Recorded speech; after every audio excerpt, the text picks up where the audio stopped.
Hi, everybody. I'm Deacon Dave. I'm layperson Lisa. Welcome Welcome to to the the Deacon Deacon Dave Dave and and Layperson Layperson Lisa Lisa show. show. And we are continuing on in our Spiritual Mentors program. We are on to what, Lisa? We are on to Foundations of Catholic Social Teaching so we can learn to live as disciples of Christ. No, I love it. I love it. This is going to be really exciting as we continue along. So let's talk about some of the roots of Catholic social teaching and what some of the key concepts are. And one of the things that we'll ask you is how do you define the term justice? Yes, And we can have a lengthier discussion on that during the class, but what's the yes. basic definition, Lisa? The cardinal or moral virtue that consists in the constant and firm will to give God and neighbor their due. Their due. Their due. So when we talk about social justice, okay, it's the defense of human dignity by ensuring that the social structures that we have and the institutions at the different levels of society, both political, cultural, and economic, okay, that these provide for the essential human needs and it protects the human rights of all people. Yes. The common good. The common good, which how would we that is the common good, I guess, right? Yes. Yes. Respecting the dignity and life of every person. And it's a commitment, right? That no matter what group you're in, Hmm? that your individual basic needs, Lisa, will be met. Yes. And the establishment of a peaceful and just society. It is, and it usually gets disrupted because people are selfish Yes, or they greedy or power hungry. power hungry, and we see that throughout the world everywhere. Yes. So, one of the essential origins, okay, of Catholic social teaching is the natural law. Yes. What are the three components, Lisa, of the natural law? Permanent, Hmm. meaning it will never end. Right? Universal, in that it applies to all people in all places and in all times. And unchanging, in that it will never alter. Right. So the natural law is never going to change. And here's the key thing, the universal, okay? The natural law is not just for some people. It's for everyone. It's for everyone, and it has been embedded into the heart and soul of every person. Okay, listen to what St. John Paul the second says when he's quoting St. Thomas Aquinas. He says, in reference to the natural law, that the light of understanding infused in us by God, that's the natural law, Mhm. whereby we understand what must be done and what must be avoided. God gave this light and this law to man at creation. So he gave it to everybody. There are certain things that are inherent in us Yes. that help us to know the difference between right and wrong. Yes. And I would imagine that sin has had an impact on that, Oh, sure.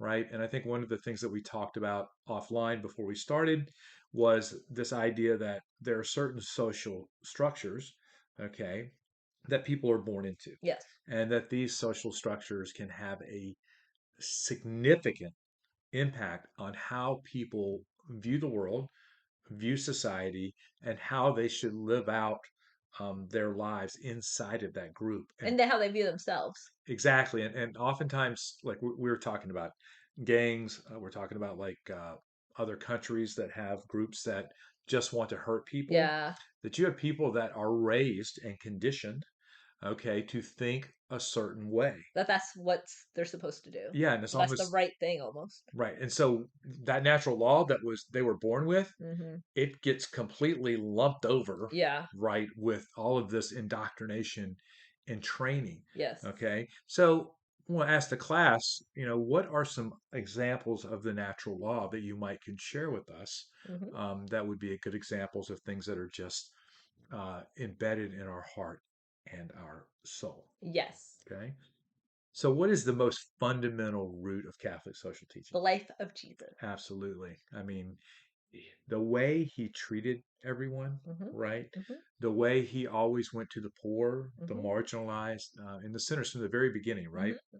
He invites everyone to follow him, and he is the first to obey God's plan of Yes. love, right? Yes. Yes. And he does so in a most singular way as God's envoy to the world. Yeah. And this comes from the compendium of the social doctrine of the church. Well.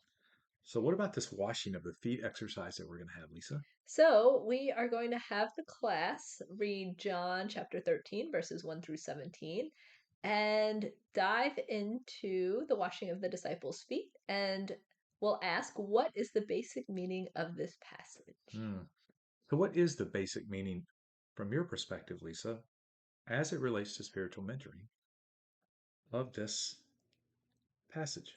So Jesus is the example of humility that we should all strive for, and how he, even though he's the Son of God, he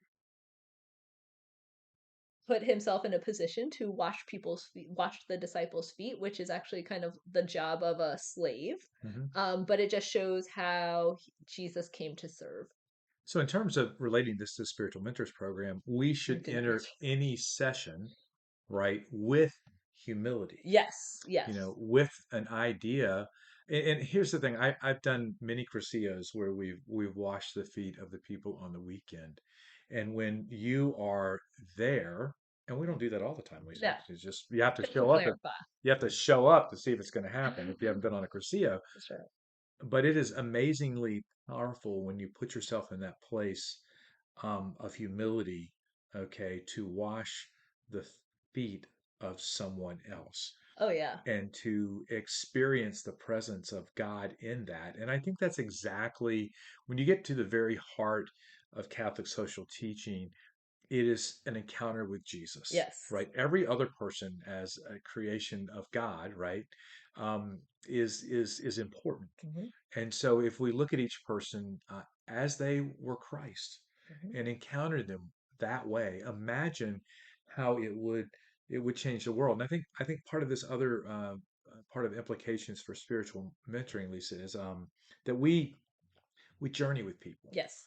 right? So we're there with them to help them along the way, to serve them in whatever their needs are. And oftentimes people come in like Peter, you know, Mm-hmm. feeling like their whole self needs to be Yeah. clean. There's so Yeah. many things going on, Yeah. right? Yeah. But our job is to hone in on those things with the help of the Holy Spirit that this person really needs to know and to remind them of their identity.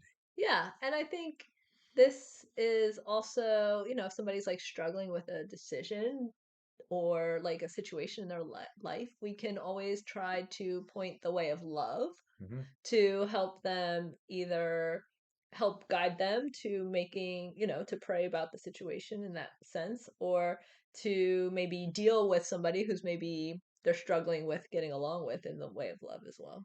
Yeah. Because So Jesus washed Judas's feet yeah. too. So just think about this. I mean, part of our job as spiritual mentors is to wash the feet of the people that come in, Yes. right? Yes. And I think like Jesus told them that you don't understand Mm-hmm. um what I'm doing, Mm-hmm. okay, but eventually they will. It's the same thing with spiritual mentoring. I think as we continue on this journey as a class, we might think we know what spiritual mentoring is, but we don't, Yeah. because it is something that has to be lived and experienced, and to really have that dependency on God in the midst of talking to someone is something that I think we learn through experience. Yes. So we can talk all we want, but you have to learn through experience. And so as we enter into our kind of mock spiritual mentoring sessions, really keep in mind as a reminder that it's not about solving the problem. And they're not really mock. No, they're real, Yeah. but there's a whole bunch of people Yeah. Yeah. around Yeah. Yeah. and you don't have enough time. Right. So, Right. but you are right.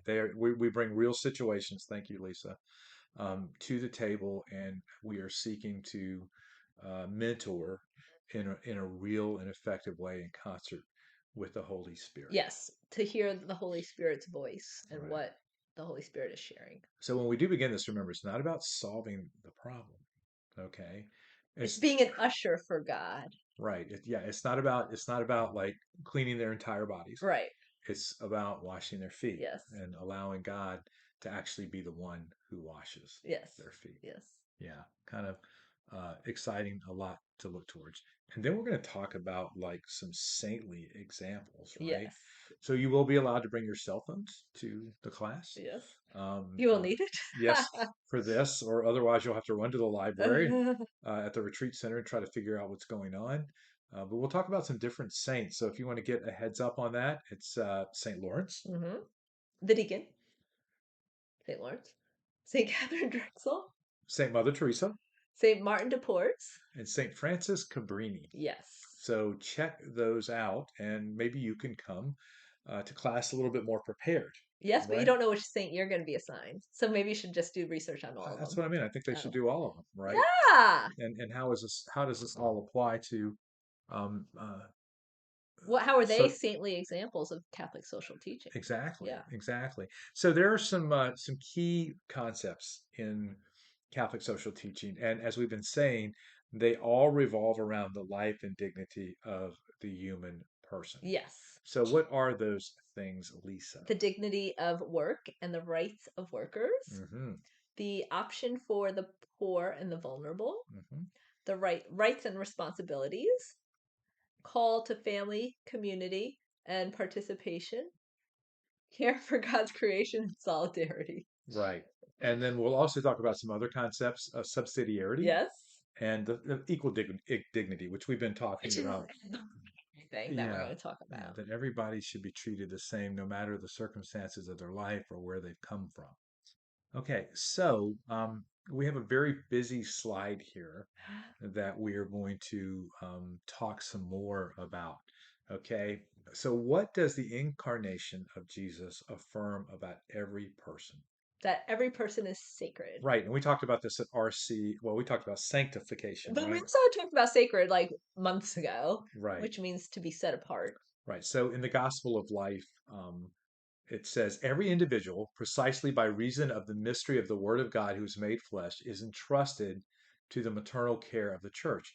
Therefore, every threat to human dignity and life must necessarily be felt in the church's very heart. It cannot but affect her at the core of her faith in the redemptive incarnation of the Son of God and engage her in her mission of proclaiming the gospel of life in all the world and to every creature. And that's paragraph number 3 of the Gospel of Life, Evangelium vitae. Vitae, I should have let you say. Evangelium Vitae. Okay, thank No, you. that's okay, right? But it's very important. You notice this that the church, okay, is entrusted to the maternal care of all people, Yes. right? And Yes. and and is affected by what is happening in the world. And the church has always been a force Hmm. for education, for hospitals and taking care of people. Yeah. The Catholic Church is has Schools. yeah has been the leader of all of those things from really the very beginning. Yes. Oh yeah. All right, Yeah. so people are not equal in every way, okay, but equality rests in the dignity of each person. So we're all different, right? We all Yes. God's made We're us all all different, unique.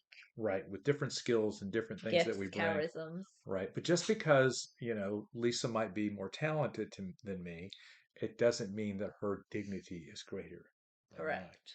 Right. Very important to remember. Yes. What did St. John Paul II say?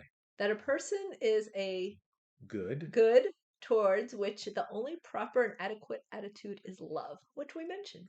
And I love this quote from him, right? Because there, so you take Father Peter Creed, right? Oh yeah. Yeah, and when he's at mass, he's always talking about love, Yes. right? And he's always talking about how we need to love those people who love us. We need to love those people who we don't love, and we need to love those people who don't love us And who are hard to love. and who are hard to love, right? And so it's a I've never really thought about this, but he's really speaking right at what St. John Paul II said, right? Hmm. Is that no matter what's going on or no matter who it is, the only proper response is love. No, that Okay. makes a lot of sense because everything we do is a call to glorify God. So if we're not loving others, despite how challenging it may be, or if they don't love us, yet we're still called to glorify God by loving them, which is willing the good of the other for the other. All right. So here's another quote from Gaudium et Spes, Lisa, paragraph number 27. It says, whatever insults human dignity, such as subhuman living conditions, arbitrary imprisonment, deportation, slavery, prostitution, the selling of women and children, as well as disgraceful working conditions where men are treated as mere tools for profit rather than as free and responsible persons. All these things and others of their like are Infamies Infamy. indeed. I'm not really sure infamy, like infamous. They poison human society, but they do more harm to those who practice them than those who suffer from the injury. Wow. Hmm. Okay. There's a lot there. Do you have what was coming to your mind as we were reading that, Lisa? That it those acts poison our society more so than they poison the person. Is that what they were saying? No, what he's saying is that it's actually those who practice it, Uh-huh. It's they more suffer. harmful to them. It's more harmful to them. Oh, that is interesting. Right. Wow. So, I mean, and if you think about it, I'm not, I'm not sure where I wouldn't want to be on that side, right? Right. Of doing all of these things, right? Right. When we are called to love and to take care of one another, Right. because there's that other option other than heaven Yeah. called hell. Yeah. But as I was reading this, I was thinking about Josephine Bakita, Uh-huh. right, who was sold Mhm. several times, and the fact that there's a lot of sex trafficking Mhm. that goes on, that there are people who were imprisoned unfairly. There are conditions, and we'll talk about this later, and it's in our book, all over the world that live in substandard conditions. I mean, we in the United States are so lucky, Mhm. okay, uh, to have everything that we have because there are many places all over the world that have very little. Yes. Yes. And so I think in our own way, there are always opportunities for us to help in and around our local community to help make things better. Mhm. So, what does it say in Caritas in Veritate, Lisa, paragraph 32 at the top? The dignity of the individual and the demands of justice require, particularly today, that economic choices do not cause disparities in wealth to increase in an excessive and morally unacceptable manner. I think we're already there. Yeah, I think There, yeah, so. there is a tremendous disparity. Between the rich and the poor. Right. And honestly, between the United States, although we have a lot of people, right, that live below the poverty line, I Not near as many as other countries. no, or probably as destitute, maybe one could say. But there's definitely some people, I'm sorry, excuse me, who are really struggling here in our country as Oh, well. yeah, absolutely. Yeah, and then and Centesimus Annus, which is something to do with 100 years, I believe. Yes. It says human persons are willed by God. They are imprinted with God's image. Their dignity does not come from the work they do, but from the persons they are. Yeah, on the 100th year is what Hmm. is the Hmm. English. Yep. So yeah, it's not what we do, it's who we are, right? Hmm. Which is really important. And then what about mother and teacher, mater a magistra, paragraph 219? Well, this teaching rests on one basic principle. Individual human beings are the foundation, the cause, and the end of every social institution. That is necessarily so, for men are, by nature, social beings. Yeah, so I like this because it says that we are the foundation, the cause, and the end of every social institution. So oftentimes people are used in parts of the world to serve institutions, Mm, right? hmm. But in reality, the institutions and the social Should structures be of our serving the society people. should be serving the people. Mm, And we'll see as we go through this presentation that there's many places in the world, Lisa, where this is actually not the case. Do right. you do we even see that in our own society in any ways, you think? Oh yeah, I think like the company I used to work for, it started off where it felt like they cared about you, but then it turned into like more of like you're just a number, basically. Yeah, and it so we were at the hospital yesterday. We had something happen, and I mean it was crazy how many people were at the hospital, and there are a lot of people doing a lot of good work, and but I'd be lying if I didn't tell you that it seemed like a business too, right? Yeah. But we need an economic system to work, but then I also reflect on countries that have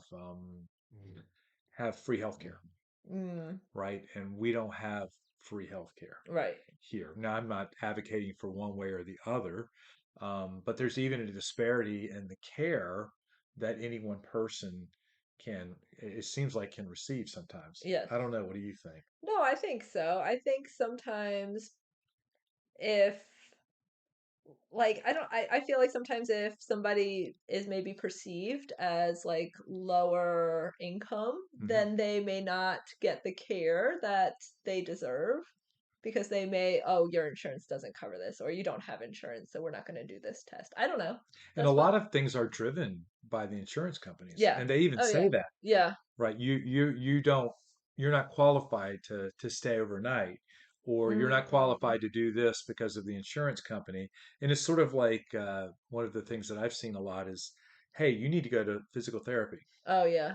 for however many visits, Yeah. even though it's horrifically painful and you did it a year ago before you can get the surgery that you Yeah. need. Right. I still don't understand that. No, that And makes sense. what I think part of what's happening is there's such a large number of people, right, Hmm.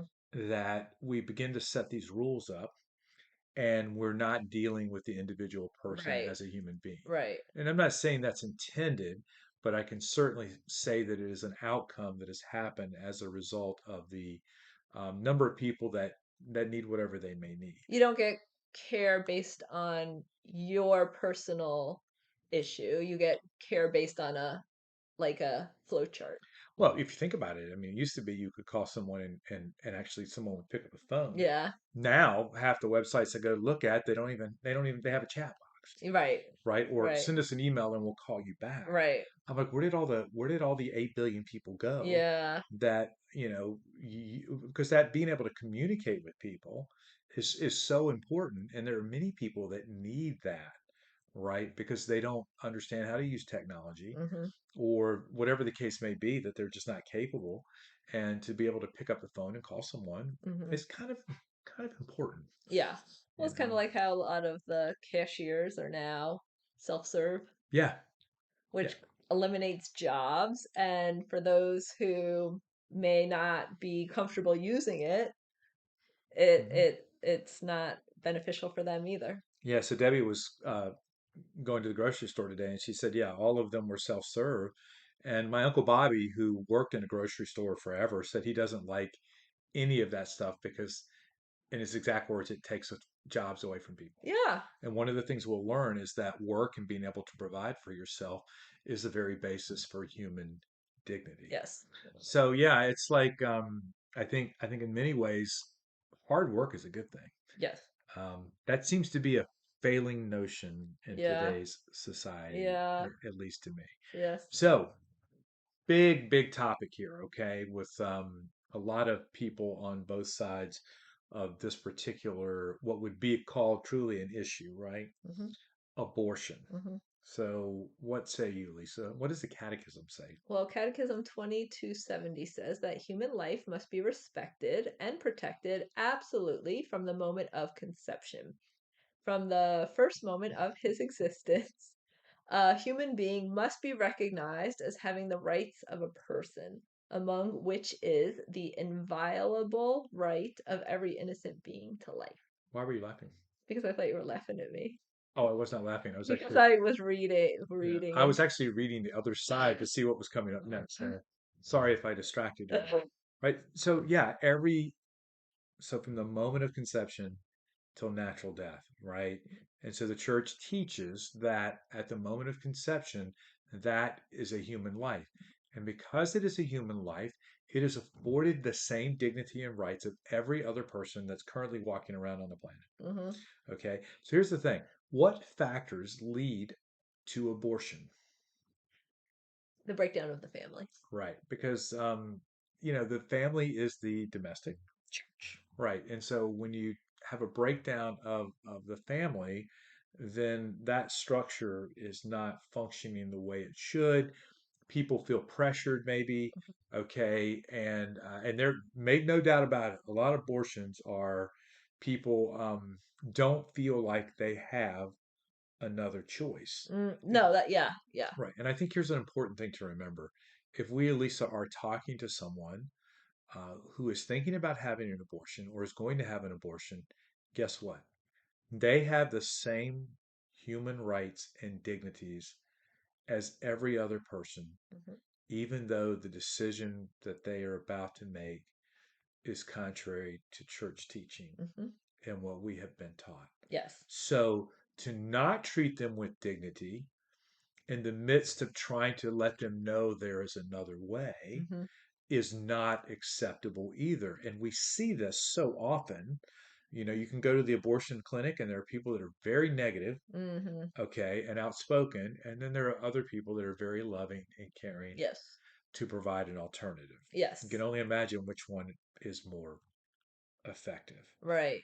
I think the other thing too is we have to recognize that freedom, as St. John Paul II said, Hmm. it's not doing what we want to do; it's doing what we ought to do. Hmm. Okay, Natural law. right? And so like if freedom, if our freedom is different than what God is teaching, then we're going to do what we want to do or what's easiest, and Mm. oftentimes doing the right thing is the hardest thing. Yes. So we're going to ask a Yes. small group question, Lisa. What would that question be? So, what do you say to someone who is struggling with the fact that they had an abortion? Wow. Hmm. Okay. So I think what would be your first inclination, Lisa? That God loves you, That God loves you, right? What else? that God, if you haven't brought this to confession, God will forgive you. Right. So the sacrament of reconciliation Hmm. is available, Hmm. right? Hmm. And this is a sin Hmm. that can be forgiven, Forgive it. Uh-huh. right? Mhm. And I think it's to meet people where they are in this current situation, because many times you will run into someone who has kind of kept this in the closet, Mhm. and for whatever reason it comes out, and they finally open up and share about it, and they're feeling guilty, Mhm. right? And guilty for many years or even decades for Yes. something that happened. And so yeah, meeting them where they are Mhm. and letting them know that there's nothing they can do, right, that will change the fact that God loves you, Mhm. right? Mhm. And so we'll talk more about this and we'll be interested to see what the class has to say Mhm. with regards to that, and maybe get into a couple different scenarios or Mhm. something like that. Mhm. Okay. What about euthanasia? It means easy death and is defined as any act or omission which of itself or by intention causes death in order to eliminate suffering. Yeah, so I mean, I guess part of the question that we will ask is why is there dignity in human suffering? Mm. Right? We certainly see the value of Jesus dying on the cross, right? Because Mhm. it brought about salvation to all the world. But I have encountered Jesus in the most profound ways in the sick and the suffering, Mhm. and especially someone who handles it with great grace, Mhm. right? Shows great hope and trust in the Lord, can be amazingly inspiring to other people. What are you thinking, Lisa? Well, I just heard a story of St. John Paul II when he was getting to his Pope mobile Hmm. and the Swiss guard shut the door and he shut the door on John Paul's hand and he was his like secretary, his priest secretary or somebody was in the car and John Paul grimaced and he said, "Thank you, Lord, for loving me this much." So that Hmm. suffering is when we unite it with Christ is an act of love. Well, I have a long ways to go because I probably would have looked at that guy and smacked him and asked him, "What is wrong with you, and why aren't you paying attention? Yeah. Don't you know who I am? Yeah. I'm the Pope. You slow down a little bit, boy." But he's the and that's why he's the Pope. And he's very humble, so he wouldn't do that. Yeah, but you just think about the things that we get upset Oh, about I know. that It's are so so, minute. yeah, like I if you know. open your door and I slam the hand on your door, Yeah. on your hand, Well, on the door on your it's hand, an accident. yeah, it still hurts, I know. right? And to just, oh, thank you, Lord, for the suffering. I No, mean, yeah. that's just kind of like as you're telling the story, I'm like, wow, so far Yeah. to go in spiritual Yeah. growth. You know what I mean? Yeah. Oh yeah. But that's what we need to do. Well, So it's like a nice like reminder or like a phrase that we could say when we're suffering. absolutely, that's a great phrase. So I think there's been a shift that more people, and in fact, I think here in the state of Virginia, there's some laws that they are trying to pass that would allow for people to be assisted. Assisted suicide. Is that Yeah, that's different? Not the same. I think it's the same. I Yeah. mean, there may be a slight difference, but that's basically what it is, Yeah. right? Right. And I think there's three reasons for this shift. The first one is that the our climate, our cultural climate today, does not see the value of suffering, Right. right?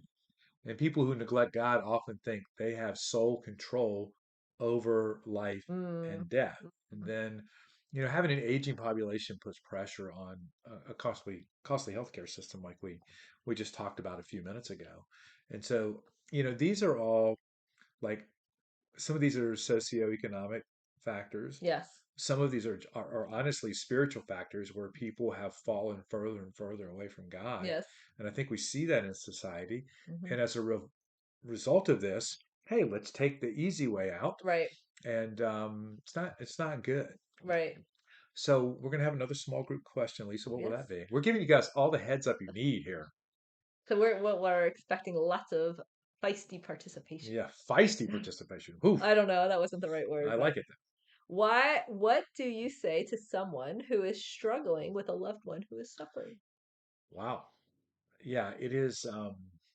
I think, and this is one of the points that I want to make here, Lisa, Hmm.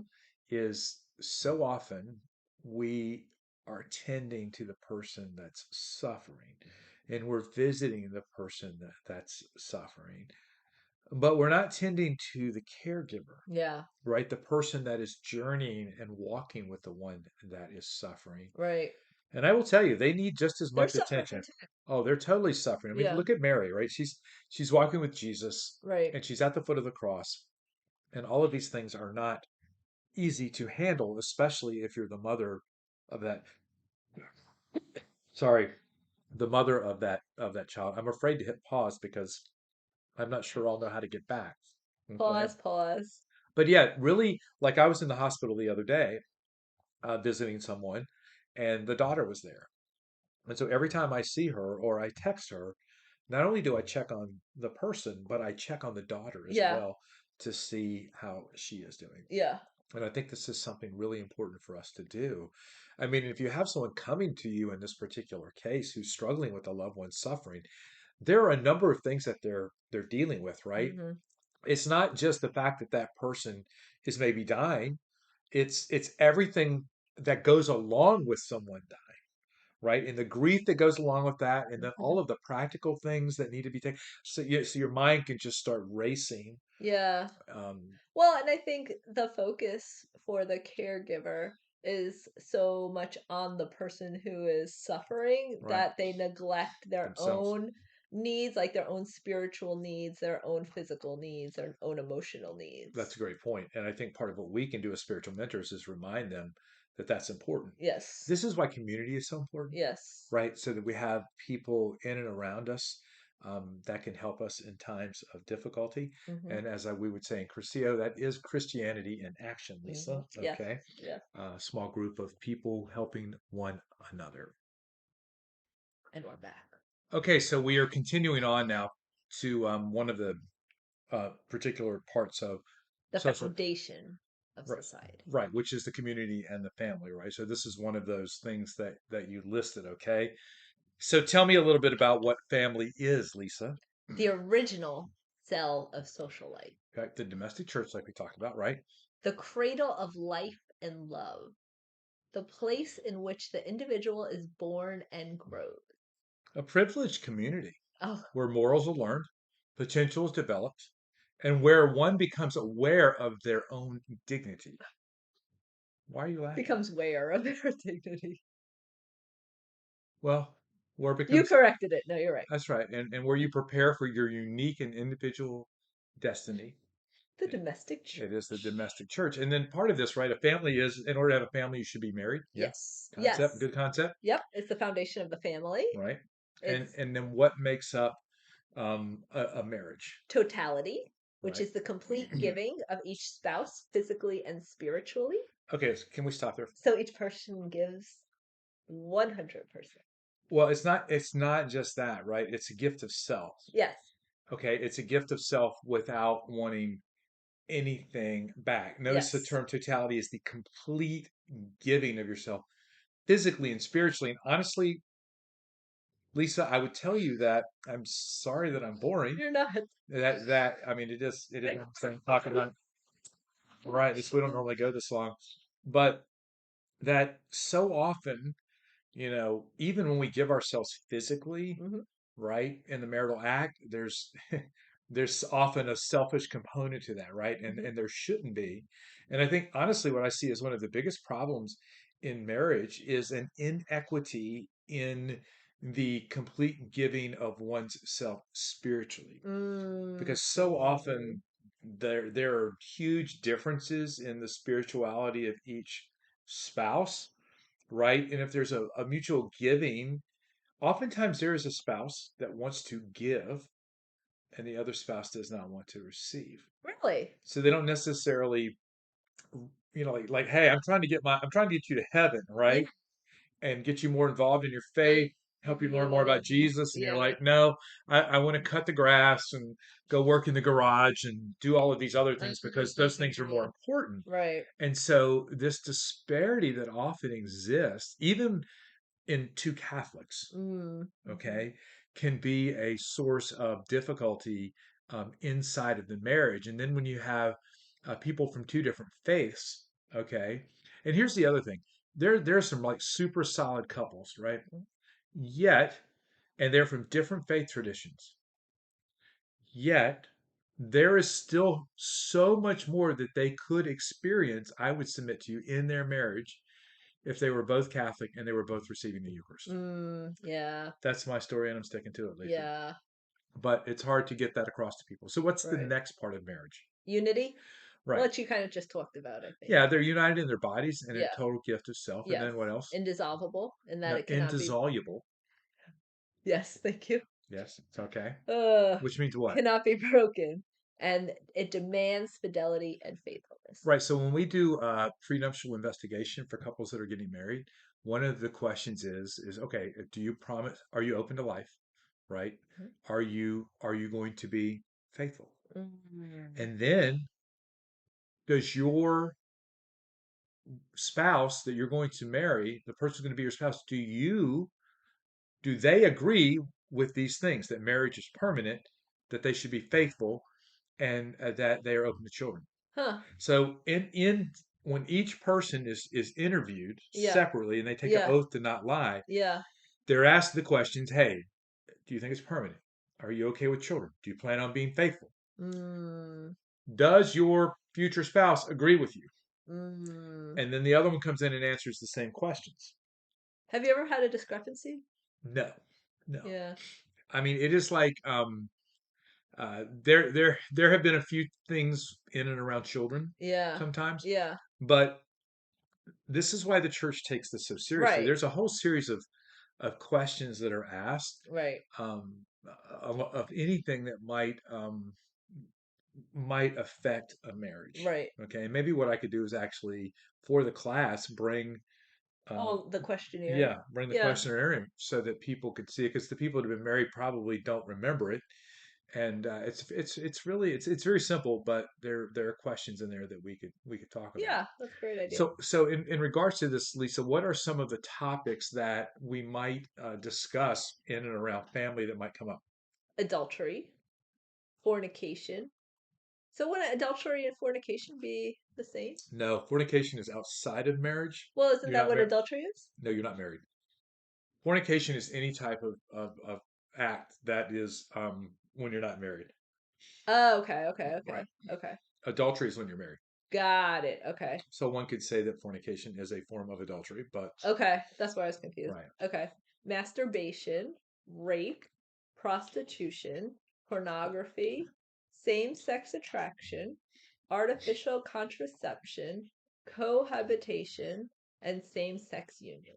Now we're getting serious, Yeah. everybody. Okay. Yes. So, Lisa, which of these do you think might come up the most? Pornography. Pornography. Uh-huh. I would agree with that. And Uh-huh. maybe one other one. Masturbation. That's another one. That's a good one. And maybe one more. Cohabitation. Good job, Lisa. I would say those are the top three. And then a close fourth these days would be Same-sex unions? same sex attraction. Oh.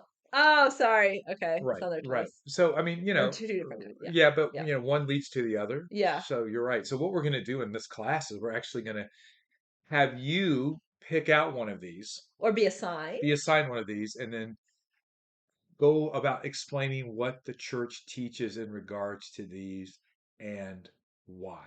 Yes, Okay, and I'm going to tell you right now, I think we've already talked about a well-formed conscience. yes. Yeah, so a well-formed conscience. Wait, on this And episode, no, but in a prior, or have we not done that?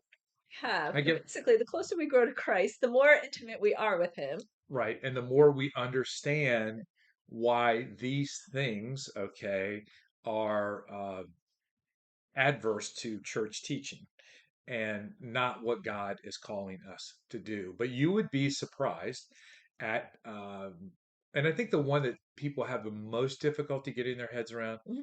is cohabitation, because there's a lot of, yeah, because there's a lot of practical reasons why people Yeah, end up living together. yeah, yeah. Okay, and but yet when we talk about the family, okay, if you're not in a marriage that is totality, unity, indissoluble, and fruitfulness, then you might be looking at the fruitfulness, but Hmm. you're not looking at the other three because you're not even married. So there's no Yeah, commitment there, yeah. right?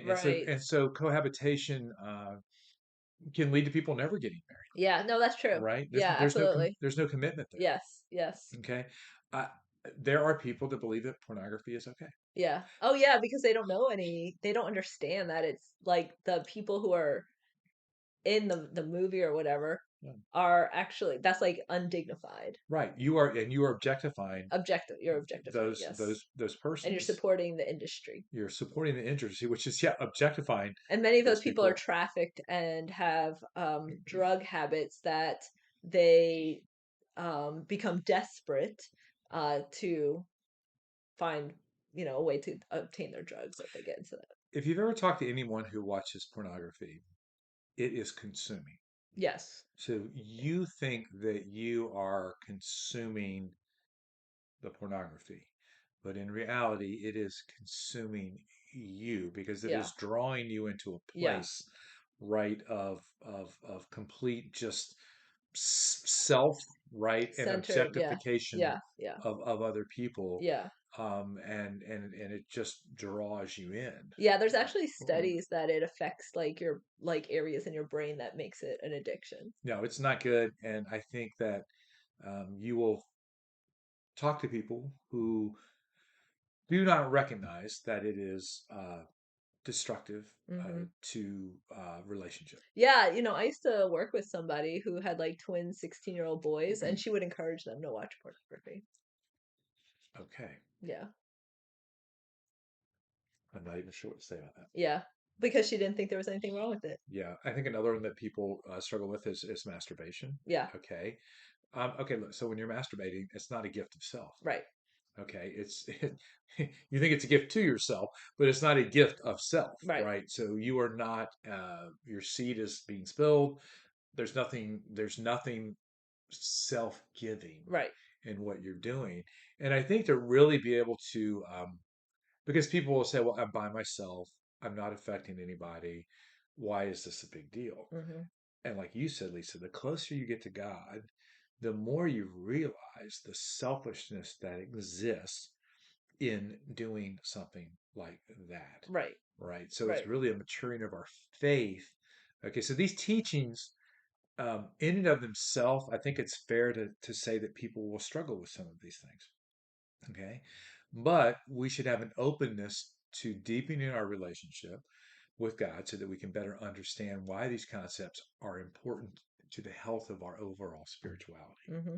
Any thoughts there? No, I think that's true. I think as we learn more about our faith and we develop a deeper relationship, like for instance, like artificial contraception, like I didn't understand why it was wrong, Right. but it's because it's God's will, not our will, so we don't get to control, if we become pregnant or not. That's God's, we're interfering with that. And that's another one that comes up, right? Yes, yes, And then people who can't have children is another one that comes up. yes. And so they want to do like in vitro fertilization, Right. which then some of the eggs, right, The are fertilized eggs fertilized eggs are destroyed. are destroyed. Hmm. Uh, Or if they implant too many and they have to pick and choose like the right, most vital one and abort the others. right. So there's and all of these things in many cases, especially that last one, is a cross that many people have to carry. Yeah. And Right, right. and that's exactly what it is. It's a cross that they have to carry. And the church recognizes that. And we all have crosses to carry. And I think one of the things that I always say, Lisa, is while it's hard, the crosses that we have no choice are sometimes easier to carry than the Mm, crosses where we do have a choice. mm. Do you follow what I'm Yeah, saying? yeah. And so in a lot of these cases, right, we have a choice, right? Our free will is in play. And so we can either choose to carry that cross or throw it on the ground and do what we want to do. Right. If we throw it on the ground and do what we want to do, we are going more self-centered, Yes. right? And honestly, it can be destructive to ourselves. Yes. But if we carry that cross and we keep our eyes focused on Jesus and you unite that difficulty, and it is a difficulty, Hmm. okay, Hmm. um, then we can grow spiritually in amazing ways. Yes. But we have to make that choice. So like, but when you're diagnosed with cancer or something else, or you're born with a permanent disability, you don't have a choice. Right. You carry that cross whether you want to carry it or not, Right. right? And of course, how you carry it is important, right? Right. But um, in some ways, I do think, well, this is something I have to deal with. I've just got to walk through this, and I'm going to do it because I don't really have a choice. Right. And I think that's interesting stuff. Okay, so what about rights and responsibility? Well, Oh, we look at have, that. We just talked about, look at that, what it says on top. Sorry. oh, we're getting ahead of ourselves. Yeah. We have individual human rights, but we also have responsibility toward both society and ourselves. Yes, we do. Okay, so fundamental human rights are what, Lisa? Not derived from society or by consensus, Part of our dignity as being made in God's image and likeness, and they're universal in that everyone has them no matter what, right? They're inviolable, cannot be violated because they come directly from God, and they're inalienable that they cannot be taken away.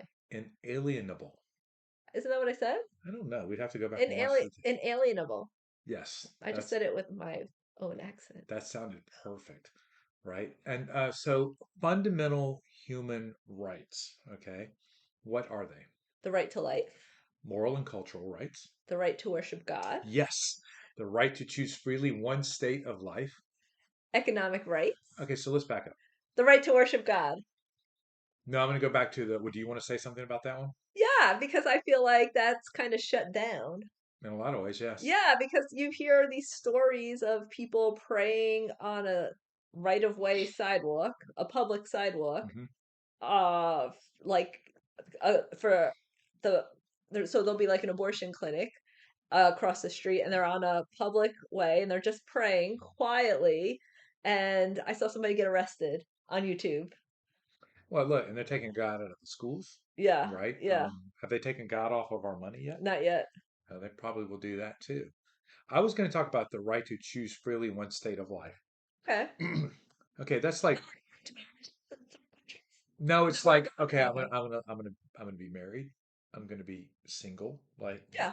Yeah. those, and the vocations that we live out. Okay. Okay. So one state of life is not choosing something that's contrary to church teaching, like same-sex marriage, for example.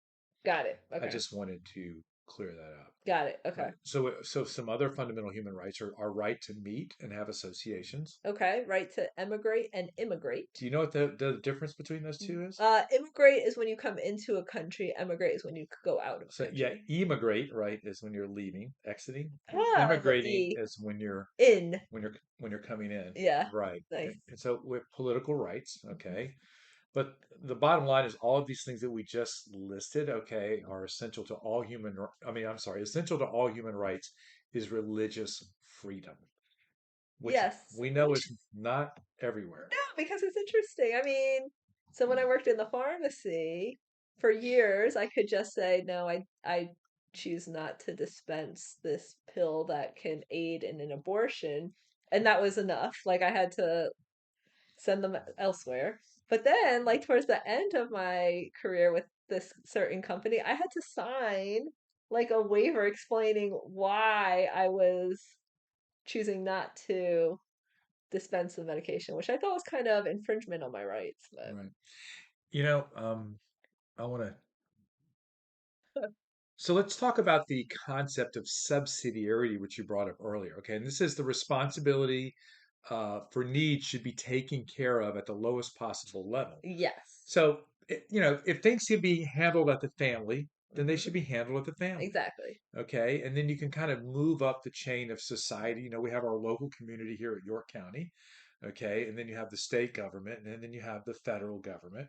And those are kind of larger brackets of that. But the bottom Mhm. line is that we should be able to tend to the needs of one another at the lowest social level. And it's in the Bible, right? Doesn't Jesus say, if you have a problem with somebody, go to him, then Right. bring another guy in if it's still the If issue's not, then still bring the not. church in. Yeah, Yeah, you're yeah. absolutely So right, it's, Lisa. Very yeah. good.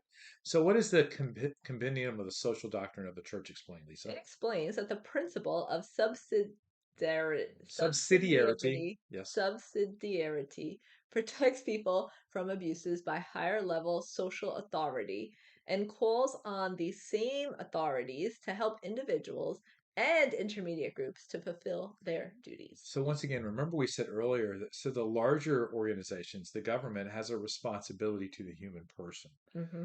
It's not that I mean we have responsibilities too, Hmm. okay? But the larger organizations are there to help the common good of all people. Yes, Okay? yes. So we're going to talk about a few things. Divine law. Hmm.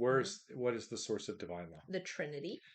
Natural law, as we said, is inscribed in the heart and known to human reason. Yes. The revealed law is the teachings of Right. Christ. Civil law is the law of government, which should apply natural law. And ecclesiastical law is the law and regulations of the church which apply revealed law. Yeah, very good. So we have The all of these. magisterium. Yes. So we have all of these things that are available to us, right? That help the social structures, which are pointed towards the good of each person. Yes. So we're gonna ask you a question. Two questions, Oh, there's two questions. What are the two top and the questions? bottom, Okay. even though we talked about the top Well, one. go ahead. Do the top one, Lisa. What is freedom and how is this related to conscience? Right. And then so do you want to talk about that for a minute? Well, you already did in the sense that we doing freedom is not doing what we want, but what we ought. Right. And then knowing what we ought to do is the fruit of a formed conscience. Right. And many people might think their conscience is well formed, but I think in reality, Lisa, our consciences can be well formed, but they can never be completely formed. Right. Right, right. I Not till mean, we're in heaven. right, because there's so many things that we allow to affect us Yes, that yes, that that don't need to affect us. We truly yes, we freely choose to let them affect us, yes, right? And yes, instead of leaning into Jesus. yes. Yeah, because I don't think we recorded it when we were talking about humility. I think that was before. But anyway, so we were talking about humility and how bearing wrongs patiently is an act is kind of humility training.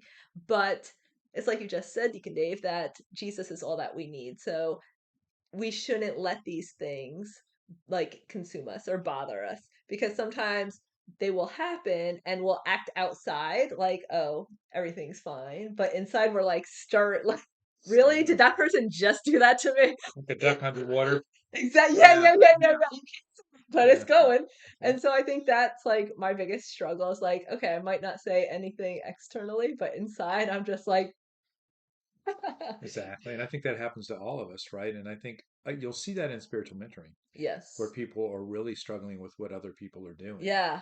And so often it's just pointing them back to Jesus so that they can get what they need to work through a Oh, yeah. situation they can't Yeah. Oh, change. yeah. I was like, help me, Jesus. Help me, Jesus. Help me, Jesus. Yes. And he's like, spend time with me, Lisa. Spend time with me, Lisa. Spend time with me, It's like, Lisa. this is your training, Lisa. That's Right. okay. I'm Right. like, need. So the other question we're going to ask is what is the danger of relativism and how Mm. might this come up as a conversation in spiritual mentoring? So what is relativism? Relativism is when you have your own beliefs Right. I have my own You gonna beliefs. speak your truth, Lisa? And hey, yeah, I'll do me, you do you. Yes, I want to do Jesus. Yes, It's not exactly. always easy to do Jesus, but it's important to do Jesus And when it comes to this. yes, and not Saint, he's not Saint yet.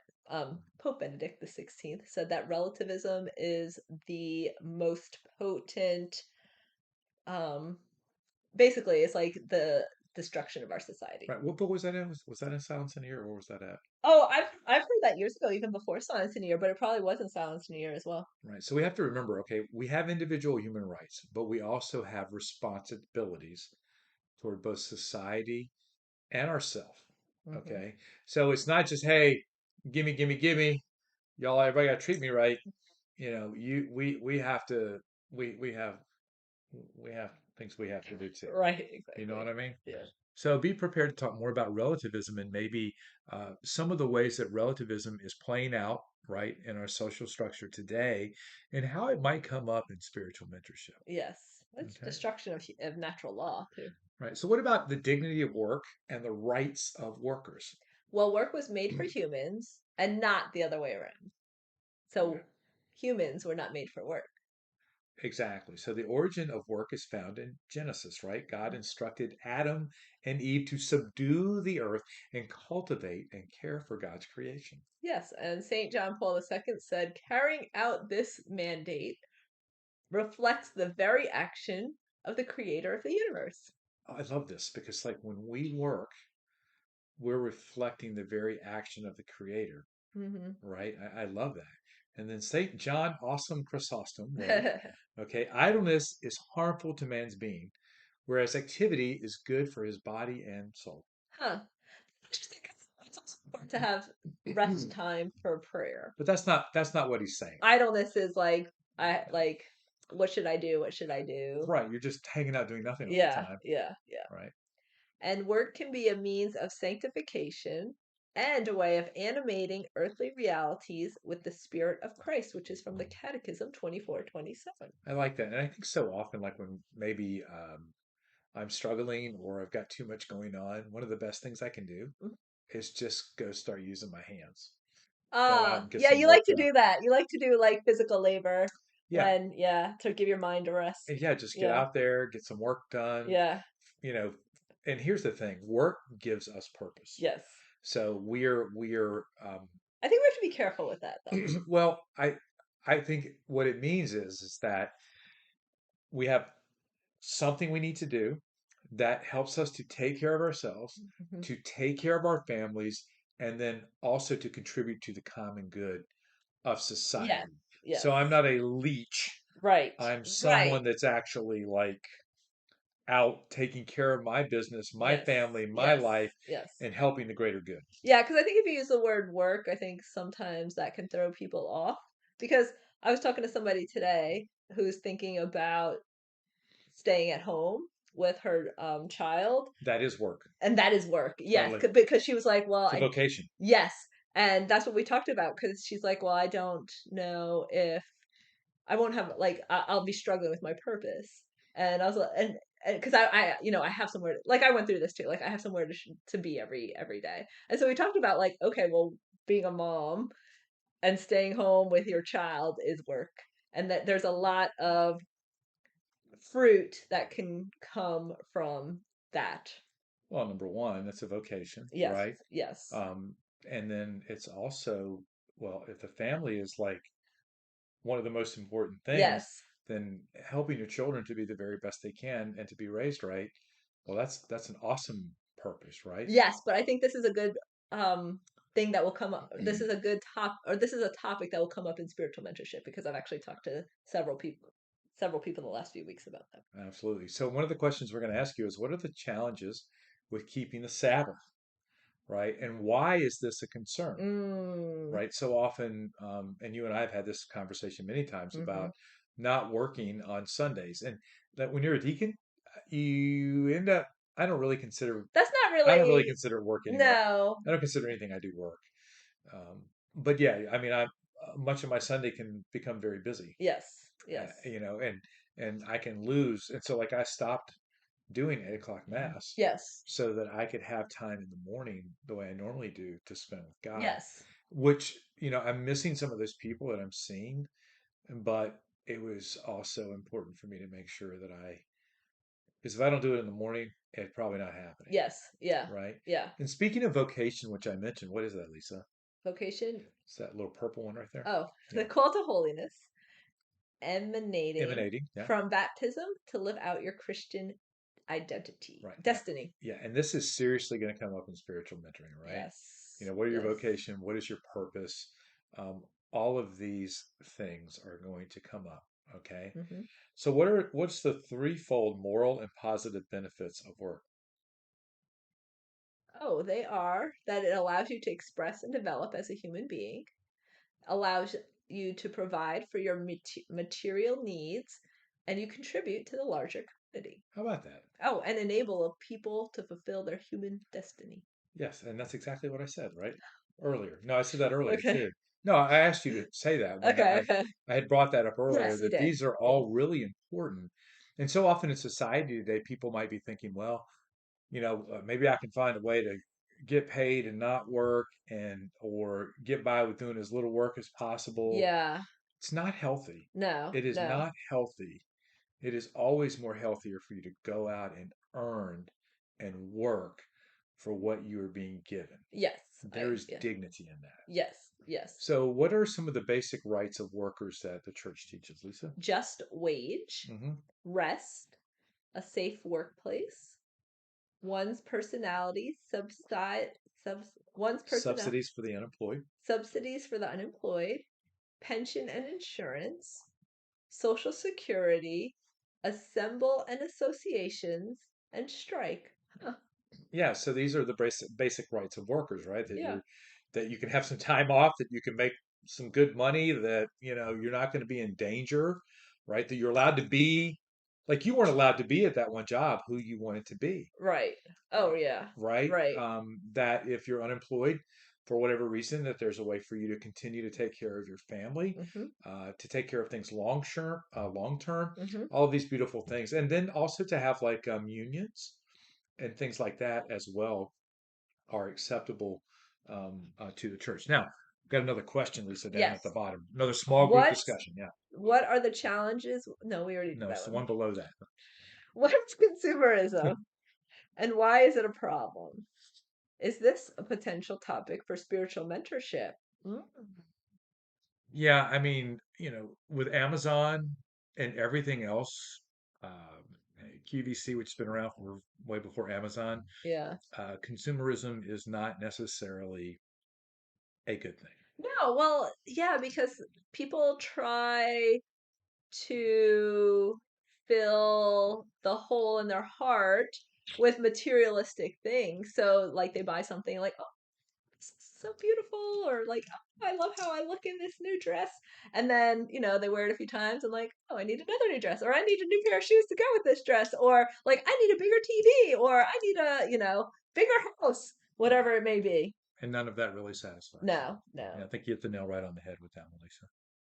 Well, thank you. You're welcome. So let's talk about solidarity. Yes.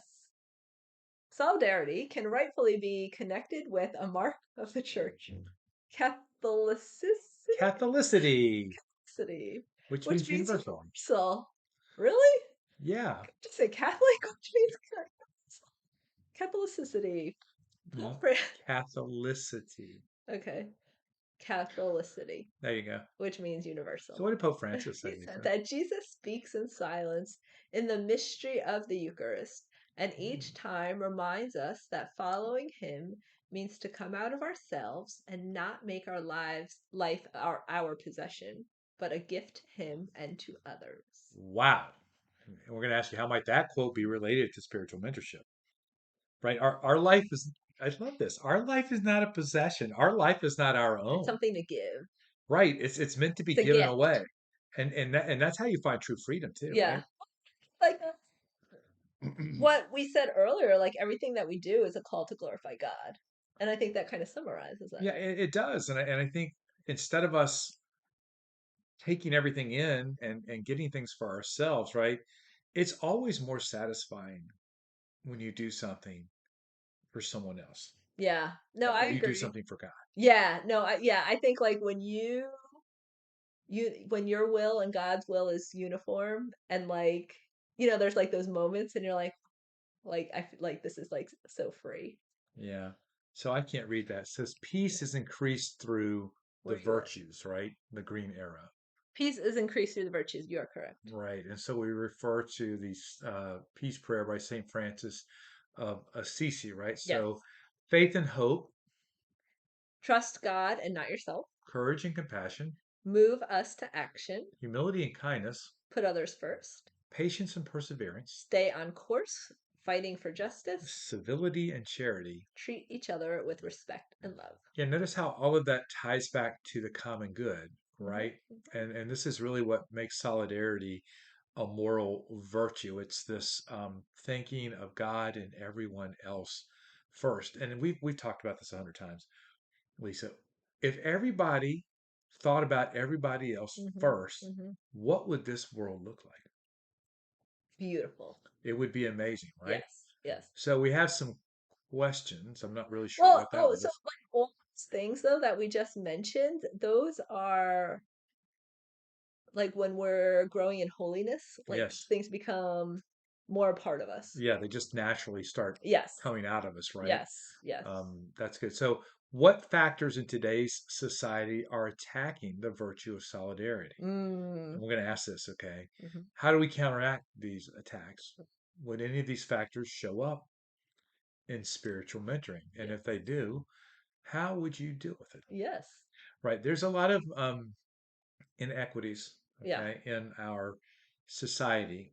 And any time that we can be in solidarity, wasn't there something that happened in Poland where all of the people were like holding hands? Well, I think it was like the fight against communism because John Paul II was there. And so communism does not allow for free worship of God. And so John Paul II, when he was Pope, he went back to Poland and there was like all these people gathered in solidarity saying, "We want God. We want God." So I thought that was awesome. Yeah, and as you're saying that, and thank you for explaining that, is there's so much division and there's very little solidarity, even in our own country Oh right yeah. now. There is not a whole lot of solidarity, Hmm. about even being American. Well, it's like we're in a society where we can't freely disagree without being considered like I can't disagree with you because you'll think I don't like or that's like I'm being Right, hateful towards you. Like no, I just disagree with your opinion. It's right. okay. Let's have a Yeah, conversation, exactly. right? But Yeah. yeah, there's I think ultimately if you look at it, we all need to have solidarity in God, Yes. but we don't, right? We all need to have solidarity in what it means to uphold human dignity, and we don't. Hmm. And in other places, in other parts of the world, it is far, far worse. Yeah. Oh yeah. And if you read this book, I mean, the stuff that's in here is Do you want to staggering. show the name of it or Yeah, show it? so this is the book. It's the Foundations of Catholic Social Teaching. And if you want to get this book, Oops. okay, no, no, no, no, no. I'm just I'm going to move okay. it so that I'm thing. taking the I try to take the glare I off. was Sorry. going to try to turn it. There There you we go. go. There you go. Okay, There. Yeah. okay. You can get that. So it's Ave Maria Press. Hmm. Okay, and it's from the Encountering Jesus series, Foundations of Catholic Social Teaching, Living as a Disciple of Christ. And this book is like, I don't know, it's for yeah, it's a really nice book. It's Um, almost like a textbook in that it it's has like little breakout sections yeah, and stuff. Yeah. I mean you could spend months just on this book in class. Yes. So there's a lot there. So let's talk about care for God's creation. This is another one, okay? Yes. Creation's good. Yeah, humans are God's special creatures Dominion over creature. over creation, Oh, right? man has dominion over creation. Right? Requires cultivation and care. Sin has led to abuse of the gift of Yeah, creation. and Jesus reconciles creation to the Father, right? And Jesus teaches the meaning of good stewardship. Ooh, Ooh, so stewardship. right. So care for God's creation includes Human life issues, poverty, consumerism, solidarity, subsidiarity. subsidiarity, which we talked All about, talk right? about those things. Yeah. Right. So maybe what are some basic things in our daily life that would be considered stewardship? So let's define stewardship. Okay. Go ahead. So everything that we receive is a gift from God, and we are called to return it to Him.